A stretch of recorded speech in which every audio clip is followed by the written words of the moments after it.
Olá, o debate começa agora. Estamos no ar toda quinta-feira às 6 da tarde no Facebook do Futura.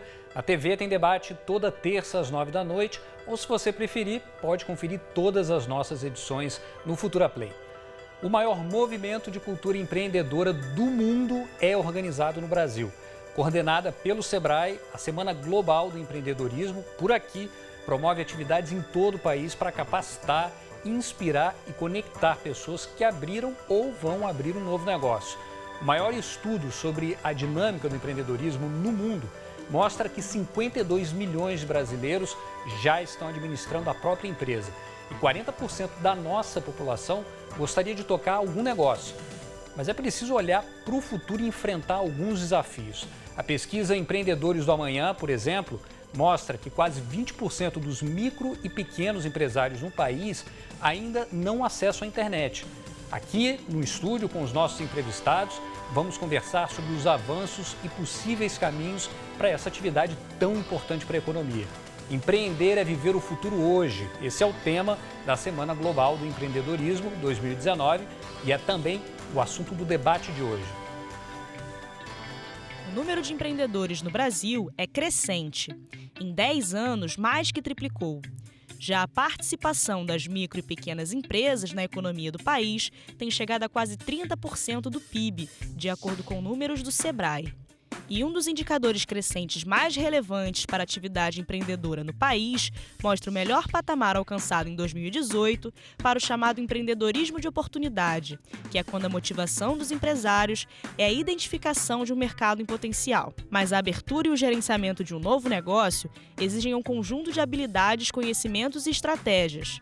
Isso porque, apesar de avanços como a simplificação de regras e a desburocratização de processos, manter uma empresa aberta no Brasil ainda é mais difícil do que abrir. De acordo com o IBGE, 6 em cada 10 empresas fecham as portas depois de 5 anos.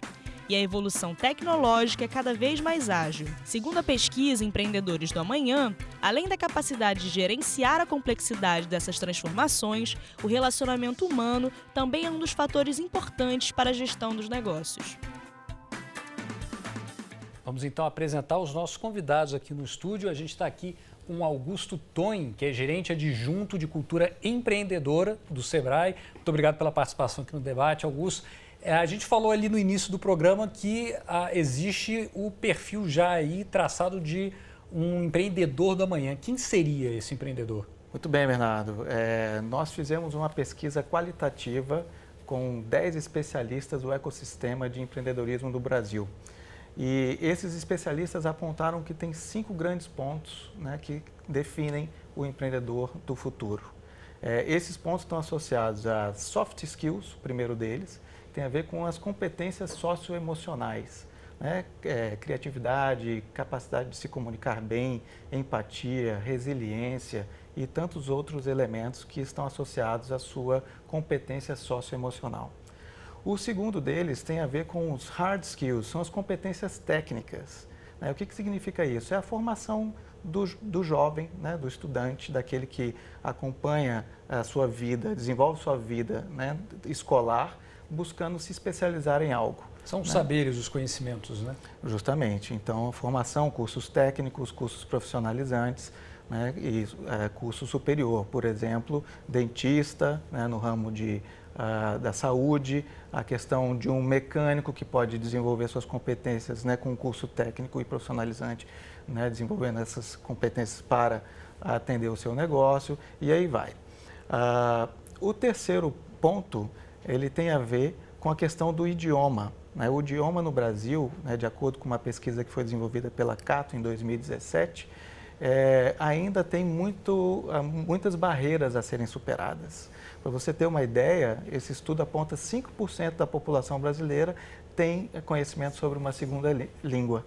Só 5%. Isso é tão importante, né? Em qualquer situação, em qualquer etapa da educação hoje em dia. E se falando de empreendedorismo, por que isso se torna importante? Porque você tem acesso a novos conhecimentos, conhecimentos em outras línguas, você amplia a sua oportunidade de se relacionar com outras pessoas, com outros atores, com outras culturas e, obviamente, você abre o mercado, né, para avançar de uma forma mais estrutural, ganhando oportunidades de comercializar os seus produtos e serviços em outras localidades.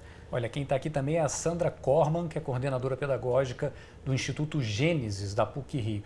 Sandra, você faz parte de um centro de inovação que busca aí disseminar e estimular o empreendedorismo aqui na cidade do Rio de Janeiro, no Brasil, enfim. Como essa cultura pode ser incentivada ao longo de toda a formação educacional? Eu acho que você já respondeu.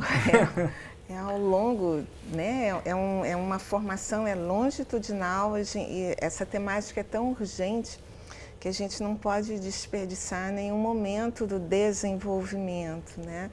E a ideia do desenvolvimento, eu sempre costumo dizer que seria interessante a gente encapsular o des e seria um processo de envolvimento, né? Que a gente pudesse se envolver, né? Que empreendedorismo, para além de todas as competências desejáveis, né? Porque competência muitas vezes é ligada a potência. Potência para quê? Né? Hoje a gente vê muitos jovens, né, que têm competência, que têm potência e às vezes há dificuldade dessa potência se ligar a alguma questão importante.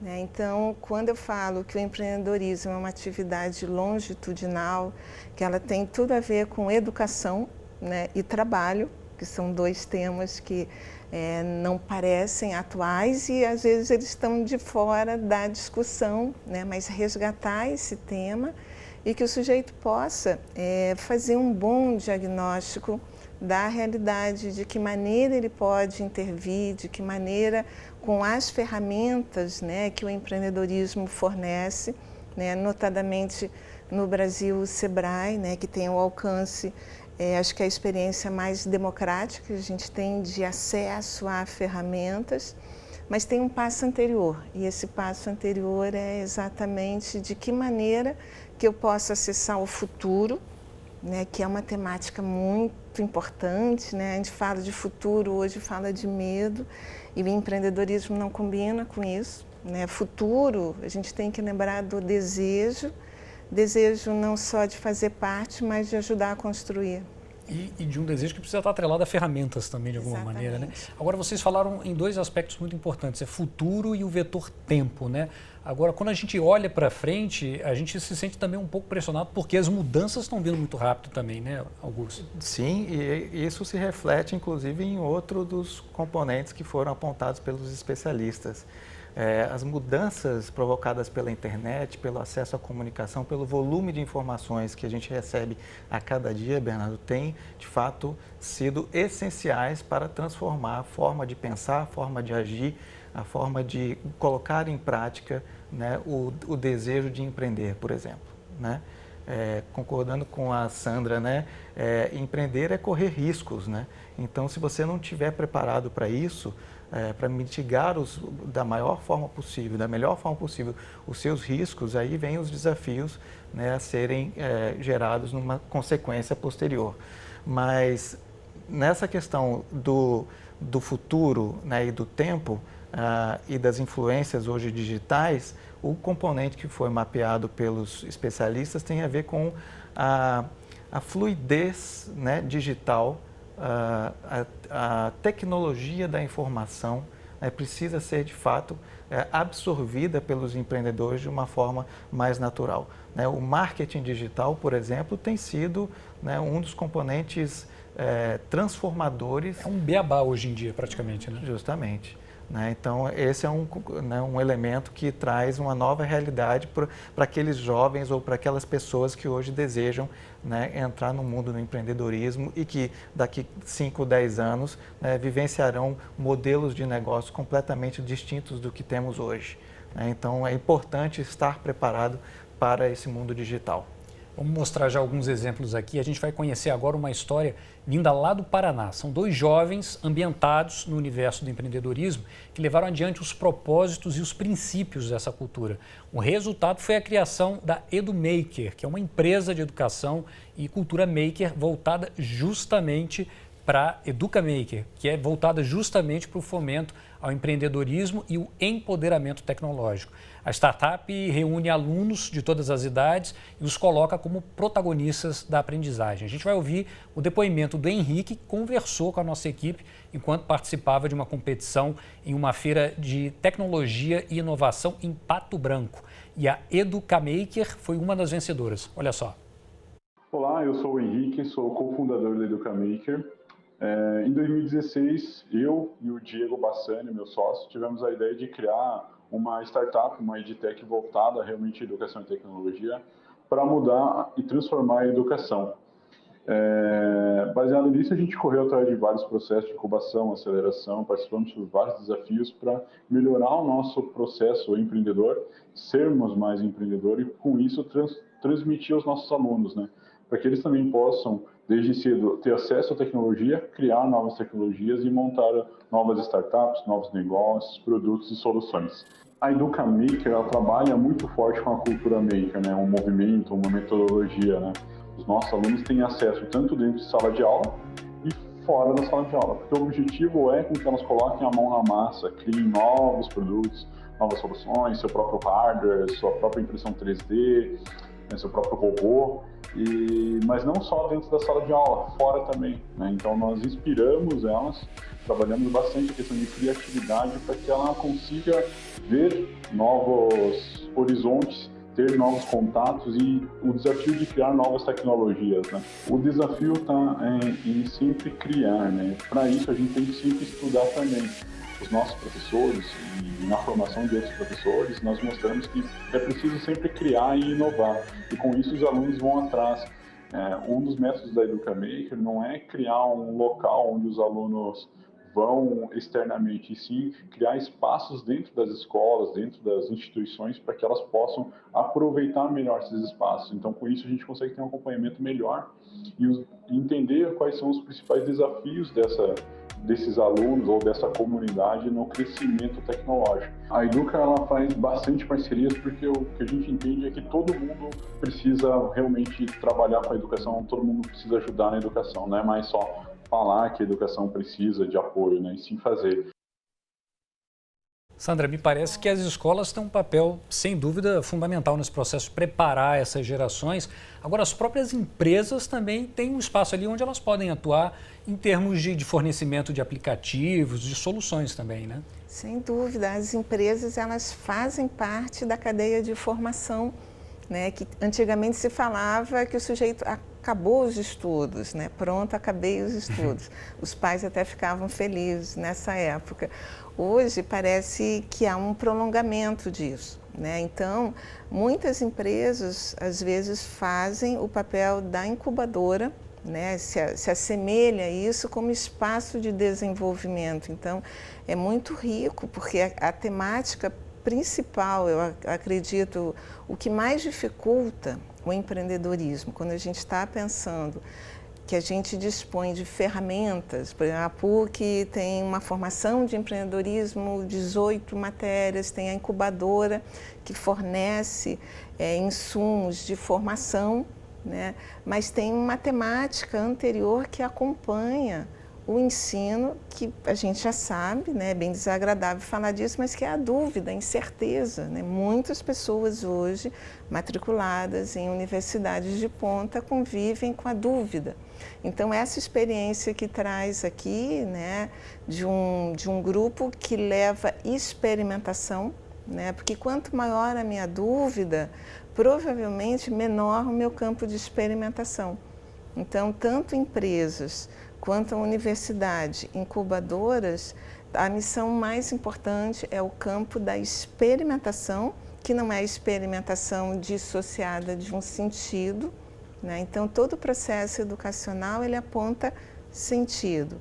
E incubadoras, empresas e processos formativos, né, como a exemplo o Sebrae, ele se vale dessa energia, né? Podendo ser trem de pouso, não apenas asas. Sem dúvida. E, Augusto, quando a escola, as instituições de ensino absorvem essa responsabilidade de preparar o jovem para esse pensamento mais empreendedor, a gente também começa a trabalhar uma cultura que o brasileiro tem, porque a gente ouve muito facilmente que o brasileiro se vira bem, ele numa situação de desemprego, ele consegue abrir um negócio dele ali, não à toa a gente tem uma informalidade gigantesca hoje no Brasil, mas esse desenvolvimento desse pensamento na escola é uma maneira de construir uma outra cultura mais formalizada, né?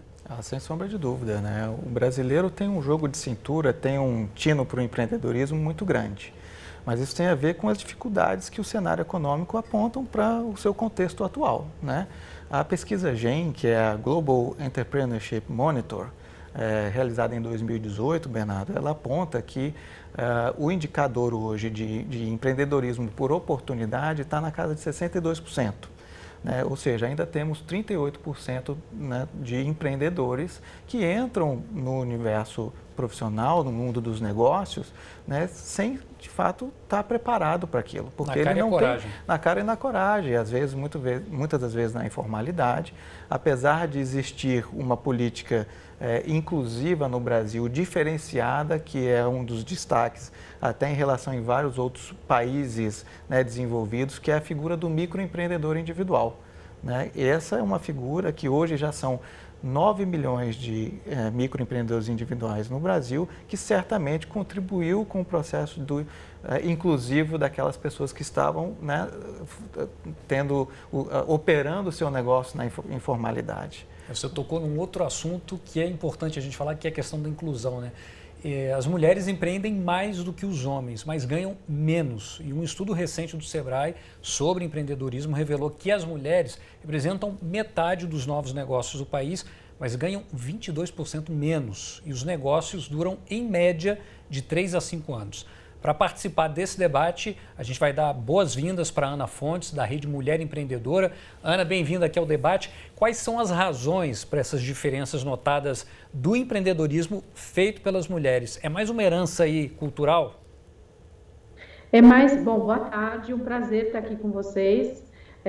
Realmente tem uma questão cultural muito forte. A nossa construção social prevê sempre as mulheres em ambientes da casa, em ambiente de cuidado, cuidando da família, cuidando dos filhos, cuidando dos doentes, dos idosos, que infelizmente ainda é responsabilidade das mulheres, e elas estão no mundo dos negócios há menos tempo do que os homens.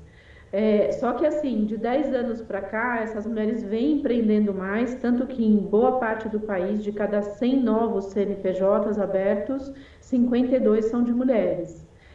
Muitas delas empreendendo porque realmente querem buscar no empreendedorismo uma oportunidade de negócio. Mas uma boa parte delas é empurrada para o empreendedorismo porque os ambientes corporativos ainda não são ambientes acolhedores para as mulheres, principalmente para as mulheres que são mães de filhos pequenos. Coincidência, que não é coincidência, as mulheres começam a empreender dos 30 aos 40 anos, que é exatamente hoje a idade onde boa parte das mulheres passam a ter filhos. Então, as mães são maioria nos ambientes empreendedores, mas elas começam de uma forma menos estruturada, começam pequenas, começam sem recurso, começam muitas vezes sem apoio familiar, sem apoio do companheiro, porque elas querem se manter ativas profissionalmente e o empreendedorismo, o caminho de abrir um negócio, acaba sendo uma oportunidade importante para essas mulheres. É isso que a gente vem acompanhando na Rede Mulher Empreendedora nos últimos 10 anos. Hoje a gente tem 550 mil mulheres na rede no Brasil inteiro e a gente diariamente acompanha a luta dessas mulheres, ajudando elas a se desenvolverem e fazendo com que esses negócios consigam permanecer mais tempos abertos e tenham o sucesso, né? Que a gente fala que medida de sucesso é diferente para cada pessoa, o sucesso que cada uma delas quer. E, Sandra, desculpa, Ana, você já citou aí alguns exemplos de desafios que as mulheres têm que passar, têm que enfrentar. Agora, mesmo quando elas chegam na idade em que elas começam a conseguir se dedicar mais para o negócio delas, ainda assim tem alguns desafios que parecem que são mais difíceis comparativamente aos homens, né? Por exemplo, questão de conseguir crédito nos bancos. Vocês acompanham isso também? Acompanhamos. A questão do crédito, a gente coloca sempre 3 grandes desafios para as mulheres empreendedoras. O acesso a crédito, que tem vários fatores por elas terem menos crédito do que os homens. Vou citar 2 bem rápidos, que é o fato do território do dinheiro, a mulher não se sentir ainda confortável nesse ambiente, porque o território do dinheiro sempre foi colocado como um território masculino. Então, quem ensina sobre finanças, quem fala sobre finanças são homens. Então, as mulheres ainda não se sentem confortáveis nesse ambiente. Quando a gente pergunta para as empreendedoras quem gerencia a parte financeira do negócio, normalmente ela fala que ou é o marido ou é um sócio do sexo masculino. Então, tem uma questão de construção social. A outra coisa em relação ao crédito é quando elas tomam coragem, elas vão buscar esse crédito, elas são mais negadas do que os homens, porque os negócios ainda são menores, porque elas associam crédito só à dívida, porque muitas vezes o momento que vai buscar o crédito não é o momento correto, e também porque não há uma diferenciação no mercado financeiro de negócios liderados por mulheres e de negócios liderados por homens, porque tem sim diferenças que são fundamentais. E o próprio mercado financeiro poderia se aproveitar, poderia investir, explorar esse nicho de mercado também. Ana, eu já volto a falar com você, eu quero repercutir aqui no estúdio. Ela fez um perfil ali de uma mulher que cuidou dos filhos e que se sente agora mais livre para ir investir no empreendimento dela. Agora, as jovens que chegam hoje, por exemplo, no Instituto Gênese, como é que você percebe essa questão de gênero aí no empreendedorismo? Ela não é gritante, né? Ela não é, e a gente percebe hoje um movimento. Por exemplo, eu dou aula, né, para um grupo de 50 mulheres que fazem parte da cadeia produtiva da música, né, um projeto ASA, um projeto parceria Oi Futuro e o consulado britânico, que pensa 50 mulheres, artistas e técnicas, e é impressionante, foi uma das experiências mais incríveis que eu vivi, a potência, né? Normalmente eu não trabalho tanto a temática gênero, porque eu acredito ninguém está bem de uma forma geral, né? Assim, ninguém está. Tem claro fronteiras que, a serem ultrapassadas. É claro que tem nuances, né? A gente sabe, nem vou falar, acho que o que ela abordou eu concordo inteiramente, né?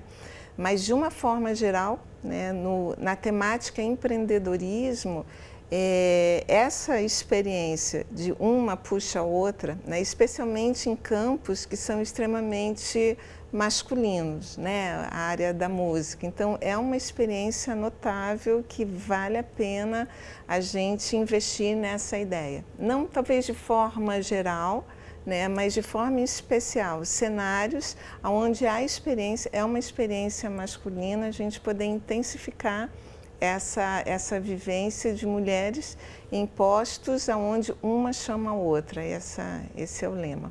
E, Ana, antes da gente se despedir de você, eu queria que você falasse justamente sobre isso. A rede surgiu aí como uma ideia, primeiro, de compartilhar os medos, as dificuldades, as angústias, né, dessas mulheres que foram a campo tocar o negócio, né? Exatamente. Eu fundei a Rede Mulher Empreendedora há 10 anos, quando eu mesmo, na minha necessidade, abrindo meu primeiro negócio, eu não me identifiquei, né, e não identifiquei nenhuma outra iniciativa para apoiar mulheres que estavam empreendendo. Então, eu criei a rede exatamente para isso. Ela começou como um movimento, hoje ela é um negócio social. A gente apoia essas mulheres com uma série de serviços, todos eles gratuitos, com conteúdo, informação, mentoria, desenvolvimento de negócios, conexão com grandes empresas, porque isso é absolutamente fundamental. As mulheres estão empreendendo mais, 40% dessas mulheres que empreendem, elas são responsáveis pelo único sustento da família, então elas têm um impacto social muito forte. E quando os negócios delas dão certo, elas usam o resultado financeiro do negócio para melhorar a situação da educação da família, do bem-estar da família e da comunidade que está à volta dela. Então, por isso, no mundo inteiro, todas as instituições, as grandes empresas, todo mundo tem falado da potência que é a gente ajudar e apoiar mulheres empreendedoras para que, através dos negócios delas, sem romantizar toda a carga que a gente tem, mas através dos negócios delas, a gente gerar um impacto social maior. Você pergunta para uma mulher por que ela está empreendendo, os 5 primeiros motivos estão ligados a propósito, a causa, eu quero melhorar o mundo. Quando você faz essa mesma pergunta para o homem, normalmente os 5 primeiros motivos estão relacionados a dinheiro. Não que as mulheres não pensem em ganhar dinheiro, elas pensam sim, mas na verdade a gente tem que olhar para esse movimento gigante de mulheres que estão empreendendo, e é isso que a gente, através da Rede Mulher Empreendedora, tem feito nos últimos 10 anos, apoiando essas mulheres no desenvolvimento dos negócios delas. Ana, olha, eu queria agradecer sua participação e dizer que a gente tem que aprender muito com vocês mesmo, viu? Obrigado pela participação aqui no debate, viu? Volte sempre. Muito obrigada. E olha só, a gente vai agora para o nosso destaque da redação. O governo lançou um programa para estimular a contratação de jovens entre 18 e 29 anos.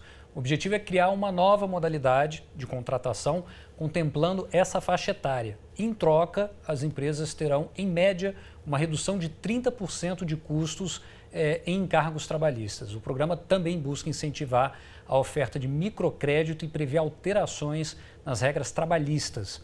O governo espera gerar 4 milhões de empregos com as novas regras. A maior parte das propostas incluídas no programa ainda precisará ser analisada pelo Congresso Nacional. E aí a gente entra num outro tópico aqui que eu queria que o Augusto ajudasse a gente, que a gente está falando aqui de uma disposição da iniciativa privada em investir, em abrir uma empresa, individualmente as pessoas se proporem a isso, né? Agora, o governo tem uma responsabilidade grande de criar um ambiente de negócio propício, né? Com certeza, esse é um dos maiores desafios que a gente tem enfrentado no Brasil. E os especialistas também apontam, né, na pesquisa GEM de 2018 que a questão do ambiente precisa ser intensificada. E já há um trabalho histórico, Bernardo, sendo feito pelo governo federal, né? Já temos mais de uma década da lei da micro e pequena Lei Geral da Micro e Pequena Empresa, né? A Lei Complementar 123, que nela institui uma série de benefícios para os pequenos negócios terem condições mais favoráveis de empreender. Claro que ela não resolve por si só, inclusive recentemente tivemos, né, uma medida provisória que foi convertida em lei da liberdade econômica, que traz alguns desses benefícios para simplificar a vida do empresário brasileiro. Né? São tantas dificuldades que ele enfrenta na sua rotina operacional, na sua rotina de gestão, né, de comercialização do seu produto, de saber se está agradando o seu cliente ou não, que é cada vez mais difícil você, né, se prender o seu tempo, perder o seu tempo com questões burocráticas, processuais.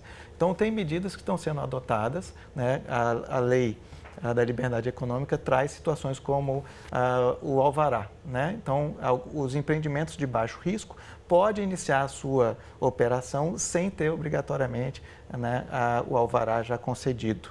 E a fiscalização ela é feita com um caráter orientativo e não punitivo. Então, já são benefícios que estão porque antes, até para você abrir uma MEI, você tinha que ter um alvará e às vezes era apenas um serviço, né? Não era um... Justamente, se o ramo de sua atividade for simplificado, né? Não tem nenhuma complexidade e tal, ele pode ter esse caráter, esse benefício, vamos dizer assim, né? De começar a iniciar o seu trabalho. A gente vai fazer, olha, um rápido intervalo e na volta a gente continua com o nosso debate. Continue com a gente, hein?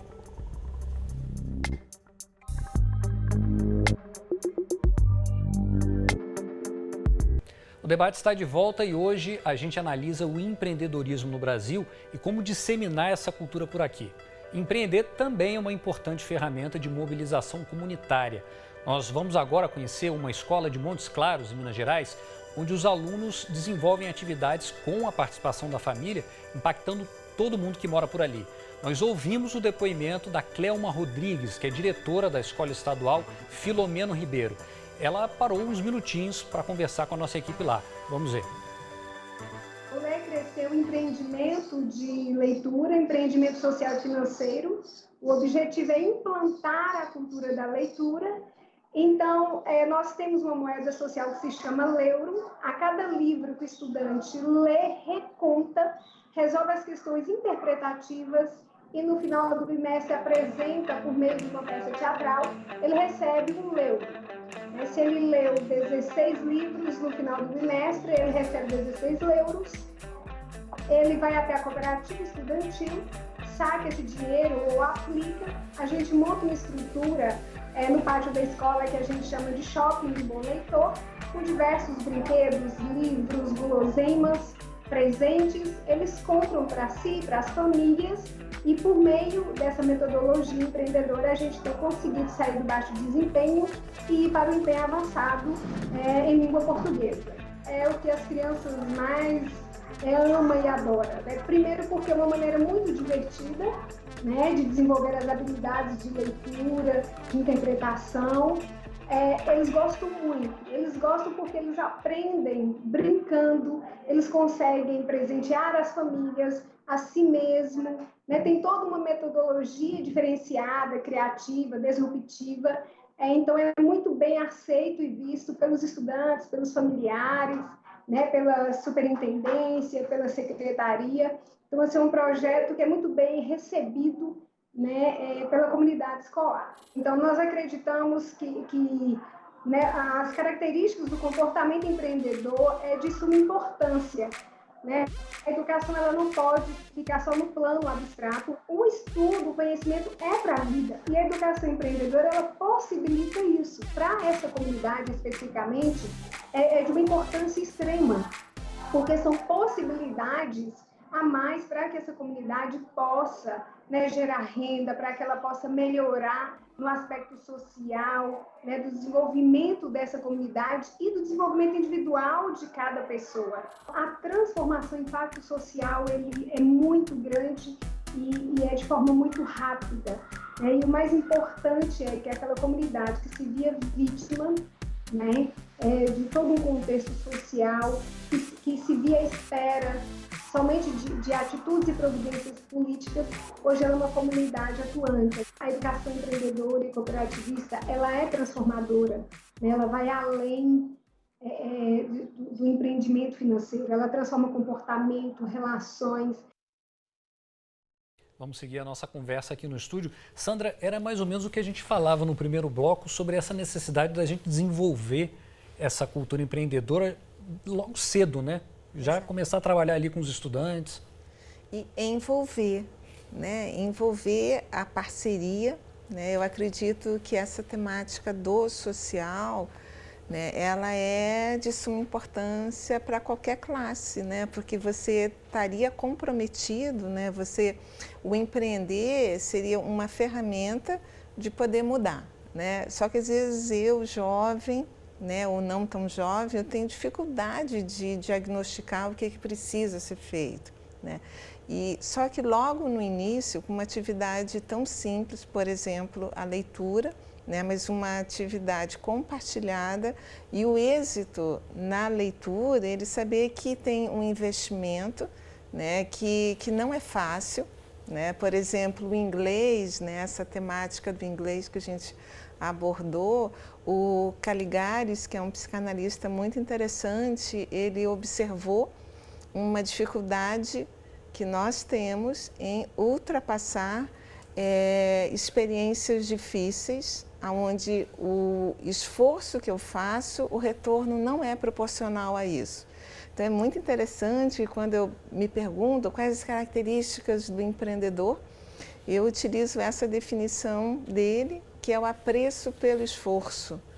E esse apreço do esforço, ele é muito visível quando a gente aprende um idioma, quando a gente aprende a tocar um instrumento. Não é à toa que a gente, muitas vezes, o jovem passou por todos os instrumentos e não toca nenhum, né? E quem toca passou uma arrebentação, que é exatamente esse momento onde eu estou investindo e não estou tendo retorno, parece que a vida está sendo desleal comigo. Agora, essas atividades, quando são feitas também num contexto da escola, num contexto de coletividade, isso também é uma forma de um auto-reforço ali, né?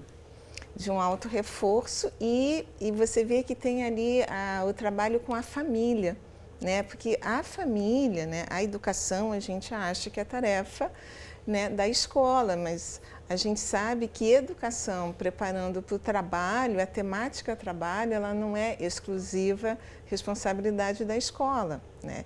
Eu entendo que trabalho é uma coisa boa ou não, é uma contingência, né? Tem gente que entende trabalho, é aquilo que eu vou ter que fazer, se tudo der errado, eu vou ter que trabalhar. Isso é muito ruim, né? Então, como eu internalizo o trabalho na minha existência como uma coisa boa? Tem o papel da escola, tem o papel da família, tem o papel das diferentes mídias, por exemplo, esse trabalho hoje que está sendo feito aqui é da maior importância, e tem o trabalho das empresas, do mundo do trabalho. Então, são 4 discursos sociais que ajudam os sujeitos a internalizarem trabalho como alguma coisa importante. Então, essa experiência que a gente viu, talvez dispensasse aula de empreendedorismo, porque está tudo ali muito vivo, né? Muito. E chama a atenção também a utilização de algumas ferramentas, né? A gente ouviu um pouco sobre a economia solidária, né? Isso é uma maneira também de desenvolver uma noção mais clara do que é valor e do que é gerar valor? Com certeza. Inclusive, né, a gente tem trabalhado com o programa de educação do SEBRAE, aspectos que envolvem não só o associativismo, a colaboração, o cooperativismo, o empreendedorismo, mas outros elementos como a sustentabilidade, o meio ambiente, né, e componentes que vão, né, despertando nos jovens a consciência plena e criando oportunidades para que as escolas desenvolvam as competências socioemocionais de uma forma, né, instalada naturalmente. Né? Além da competência técnica, do conteúdo que está no currículo, né, do português, da matemática, da ciência, é importante que essas atividades, esses comportamentos socioemocionais precisam, né, ser desenvolvidos. Então, essas metodologias acabam dando fluidez nesse processo, inclusive na questão da gestão financeira, por exemplo, Bernardo, que tem um impacto significativo no mundo dos negócios para quem já começa a empreender. Para você ter uma ideia, esse é o último componente da pesquisa que nós realizamos agora pelo SEBRAE, com o apoio dos especialistas, né, sobre o comportamento do futuro, que esses jovens, desde cedo, precisam internalizar. E tem a ver com a questão da gestão. Como é que você vai trabalhar, empreender, sem ter a consciência plena de como é que é estabelecer um fluxo de caixa, formação de um preço, definição de uma estratégia de comercialização, um programa, né, customizado de marketing para você ganhar a sua clientela de uma forma estratégica. Tem indicadores que mostram que mais da metade, 53% hoje dos empresários atuantes já formalizados de pequeno porte não conhecem as necessidades e os hábitos de consumo dos seus próprios clientes.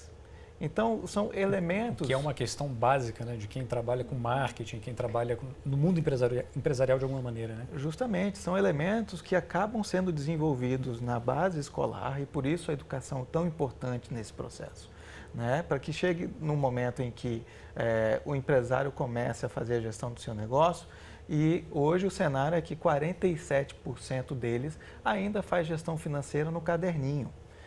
Ótimo que ainda façam, porque assim... Né, que façam pelo menos. Né? Claro, mas, né, você tem outros mecanismos, né, de buscar melhores condições de gestão do seu próprio negócio.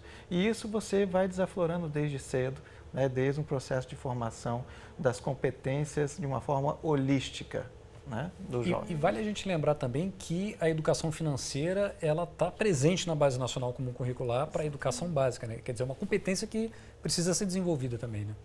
E faz parte de uma alfabetização, né? Mas deve fazer parte de um item de coisas que dão trabalho, né? Assim como a gestão também. E aí entra naquela temática do apreço pelo esforço, né? Então, e é muito interessante, assim, quando a gente pensa o papel das incubadoras, que um grande equívoco é imaginar que a incubadora vai fazer por mim, né? Então, eu tenho angústia de tentar empreender e tem alguns desafios que eu acho que eu não devo desenvolver, né? Essa competência, esse estudo. Quando a gente fala conhecer o cliente, vai falando de estudar, né? Pesquisa de setor.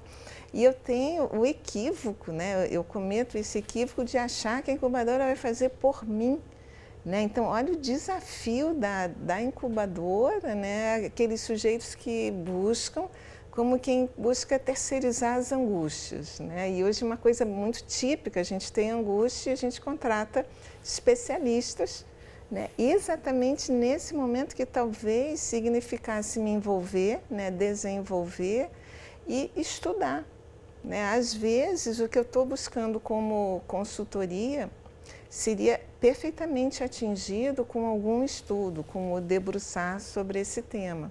Agora, de alguma maneira também, essas demandas, elas aparecem num momento como esse, né? De uma semana global do empreendedorismo, né? Justamente, a gente está prestes a comemorar a 12ª edição da Semana Global, que acontece em 170 países e o Brasil fez parte de todas as edições.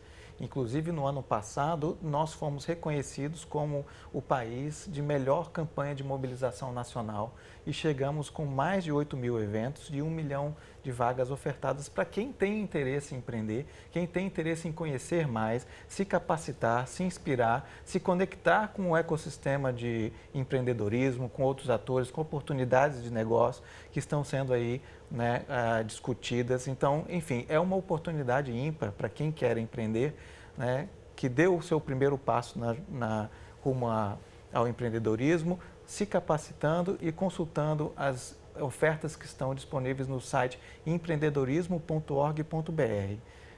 Hoje, antes da gente começar o nosso programa, Bernardo, já tinham mais de 8.500 atividades cadastradas em todo o Brasil. Então, nós temos, além das atividades que podem ser remotas, né, enfim, os participantes possam ter acesso por webinários ou cursos online e tantas outras iniciativas, né, providas pela internet, já são mais de 1.400 municípios abrangidos com atividades locais. Só para a gente reforçar para quem está assistindo, o site com toda essa programação, qual que é? empreendedorismo.org.br. Qualquer participante pode consultar o seu estado, consultar a sua cidade e ver que atividade está programada lá. E a gente está vendo até o site agora que tem essa programação. A semana ela acontece no Brasil, acontece em outras partes do mundo, mas pela experiência do Sebrae, que coordena esse evento aqui no Brasil, o que isso tem trazido ao longo dos anos em termos de ganhos, de cultivo dessa cultura? Estamos contribuindo, sem sombra de dúvida, com uma nova sociedade mais empreendedora, né? A gente já comentou isso um pouco mais cedo, né? Dessa capacidade do viés do DNA empreendedor do brasileiro, né? Então, é uma oportunidade de aflorar mais esse comportamento empreendedor, tendo acesso a inúmeras soluções, né, que possam, de fato, contribuir com o desempenho, né? E claro que, do ponto de vista, a gente vem crescendo, né? É um grande desafio, como todos nós sabemos. Empreender não é fácil, não é para qualquer um. Não se aventure nessa jornada sem estar preparado, né? E por isso, por exemplo, pensando nas competências de futuro, né, nós estamos aqui compartilhando com todos vocês, né, quais são essas competências que possam mitigar os riscos de empreender, né? Então, apesar de que temos hoje no Brasil 62%, né, dos empreendedores, né, buscando sua luz, né, por intermédio das oportunidades que são criadas, do ambiente de negócio favorável, ou seja lá pelas facilidades que são, né, advindas do desejo de empreender, né, nós também precisamos, né, prover a sociedade de instrumentos, elementos, né, capazes de fortalecê-la, né, de uma forma estrutural, para que a gente seja cada vez mais empreendedor e mais competente na sua operação do dia a dia de um pequeno negócio. E Sandra, no contexto de uma incubadora, como é que um momento como esse é vivido? Assim, existe um engajamento dos estudantes? Como é que eles percebem esse momento? Eu acredito que não só na incubadora, né, mas a incubadora, por ser referência, né, da experiência, é vivido com aquilo que já se faz, né? Então é quase portas abertas, né? Que embora seja um tema já muito difundido, ele ainda se imagina até na própria academia, né? Separa, que é uma pena, né? Professores de empreendedorismo e professores que a gente não sabe nem dizer o nome do que seria, né? E é claro que a gente poderia envolver, a gente estava conversando, todos os professores, né? Porque tem o comprometimento com a inserção profissional, com o desenvolvimento, e é disso que se fala. Ou seja, empreendedorismo não é um atalho. A gente está vendo aqui, talvez a mensagem mais importante, né? Que empreendedorismo não é um atalho, não é uma solução simples para um problema complexo. Né, que a gente, quando vê, né, um número, né, de pessoas que estão fora, pessoas que podem estar em estado de vulnerabilidade em relação ao trabalho, ou seja, eu tenho trabalho e posso perder, ou talvez eu não consiga me inserir, a gente está falando de um problema que é complexo. E você tem que lidar, que se você escolhe esse caminho de empreender, você tem que lidar com uma boa dose que é de risco, né? E você tem que estar preparado para tomar decisões pressionado por esse ambiente que faz parte, né? Você tem ali um risco no investimento que você está fazendo ali. Sem sombra de dúvida. E essa é uma das características que a gente evidencia em dois componentes, tanto das soft skills, que é você ter resiliência, o conhecimento apropriado e a sensibilidade para, né, ter a tomada de decisão correta. O brasileiro é resistente? Junto com a hard skills, com a competência técnica. Você tem que saber medir esse seu risco para ter o menor impacto possível dentro do seu negócio.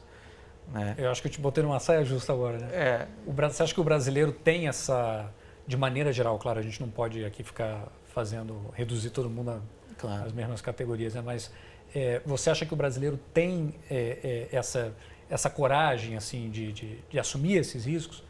Ou às vezes é realmente muita desinformação? É muita desinformação, Bernardo. Infelizmente, a gente não é um povo preparado, apesar de sermos um povo empreendedor.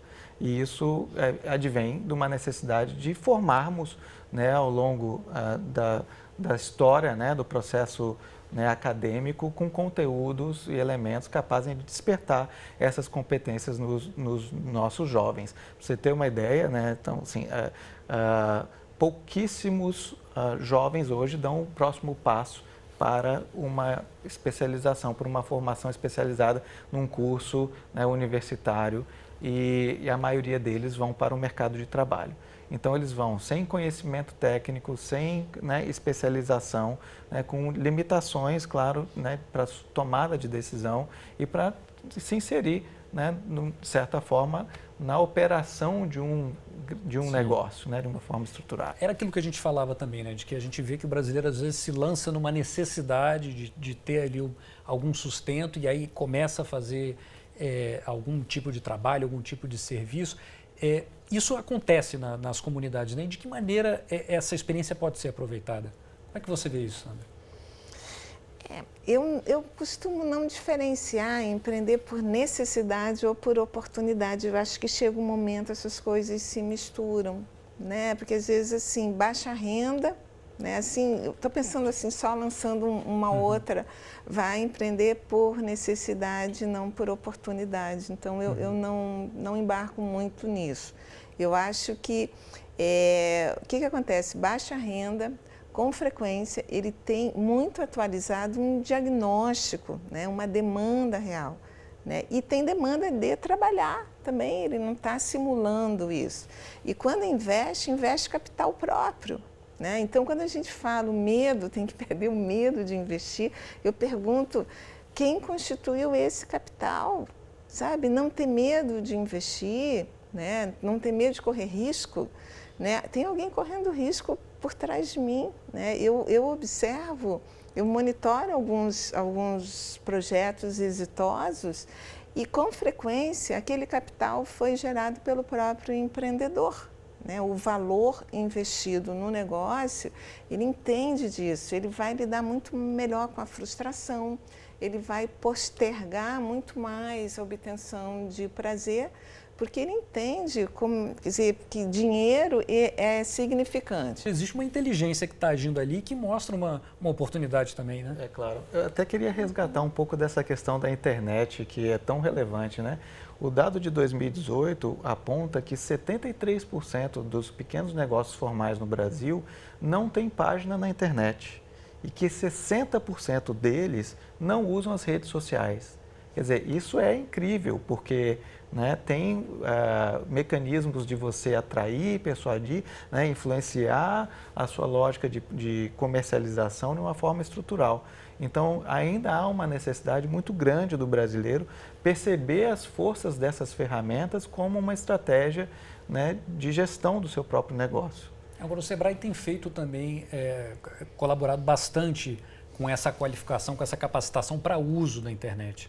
Com certeza, a gente tem algumas soluções que são capazes de desenvolver junto com os empresários, né, as suas necessidades associadas à inovação. Inovação, até, Bernardo, é um dos temas prioritários que nós elegemos para a Semana Global do Empreendedorismo, né? Não só ele, mas como a educação empreendedora, no qual já comentamos aqui, e a questão do ambiente de negócio, que é da liberdade econômica, né? São componentes que pretendemos monitorar, impulsionar ao longo de uma edição atrás da outra, né, elegendo temas estratégicos da Semana Global. Mas, enfim, são questões que têm uma necessidade absurda direcionada para a rotina de trabalho do próprio pequeno empresário brasileiro, que hoje a nossa participação no PIB é de quase 30%, mas se comparados com os países desenvolvidos, os pequenos negócios têm uma colaboração muito maior por conta da sua produtividade e capacidade competitiva. Então, são componentes que estão associados a essa questão da inovação. A gente viu mais uma vez ali a página da semana, mas a gente está chegando no final aqui do nosso debate. Eu queria ouvir uma última palavra de vocês, antes da gente terminar, sobre futuro, já que é para falar do futuro, de olho no futuro, no perfil do futuro. Sandra, como é que você vê aí os próximos anos, os desafios que o Brasil tem para deslanchar, melhorar esse ambiente de negócio também?